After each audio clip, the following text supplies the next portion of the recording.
एक गांव में दो दोस्त रहते थे। एक का नाम मोहन और दूसरे का नाम सोहन था। दोनों में बहुत ही गहरी मित्रता थी। मोहन बहुत ही धार्मिक व्यक्ति था।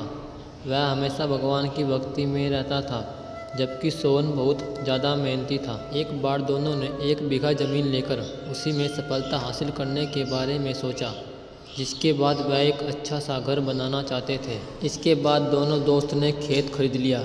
सोहन दिन रात खेत में मेहनत करता और मोहन मंदिर में बैठकर फसल अच्छी होने के लिए भगवान से प्रार्थना किया करता था।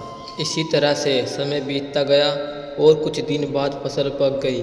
फसल पकने के बाद उसकी कटाई करके उसे बाजार में जाकर बेच दिया। इसके बाद उन्हें अच्छा पैसा मिला।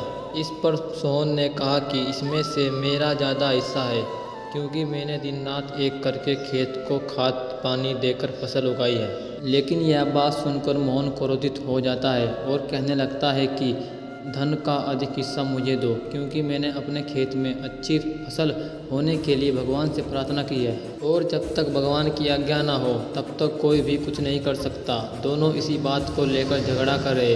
अब यह बात गांव के मुखिया तक पहुंच गई। गांव के मुखिया ने पहले वाली बात सुनने के बाद फैसला किया। मुखिया ने दोनों दोस्तों को चावलों की एक बोरी दी, जिनमें से कुछ चावलों के छोटे छोटे टुकड़े मिले थे। मुखिया ने कहा कि इस चावलों की बोरी को घर ले जाओ और इसमें सुबह तक चावल और कंकर अलग अलग करके आना, फिर सुबह निर्णय के परिणाम का ज़्यादा धन किसको बंटना चाहिए। दोनों अपने चावलों की बोरी को लेकर घर चले गए। सोहन अपने चावलों की बोरी को खोलकर उसमें से कांच को अलग करने लगा। मोहन अपने चावलों की बोरी को लेकर मंदिर में चला गया और भगवान से चावलों से कंकर को अलग करने के लिए प्रार्थना करने लगा। बोला कि भगवान मेरे चावलों से कंकर अलग कर दो। अगली सुबह दोनों सुबह मुखिया के पास पहुँचे। सोहन ने तो पूरी रात जागकर चावलों से एक करके सारे कांच अलग कर दिए थे। इस पर मुखिया बहुत खुश हुआ और मोहन ने अपनी बोरी मंदिर से लेकर जाकर ऐसी की ऐसी मुखिया के सामने रख दी और मुखिया से बोला, आप बोरी को खोलकर देख लीजिए। मुझे भगवान पर पूरा विश्वास है कि इस चावल की बोरी से सारे कंकर निकल चुके होंगे।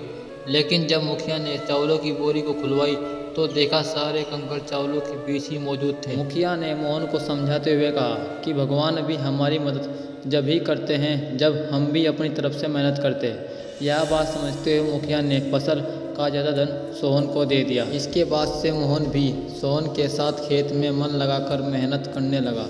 इस बार इनके खेत में और भी ज़्यादा अच्छी फसल हुई। तो इस कहानी से हमें यह शिक्षा मिलती है। यह कहानी हमें सिखाती है कि हमें कभी भी पूरी तरह से भगवान के भरोसे पर नहीं बैठना चाहिए, क्योंकि भगवान भी हमारी सहायता तभी करते हैं जब हम भी अपनी तरफ से मेहनत करते हैं।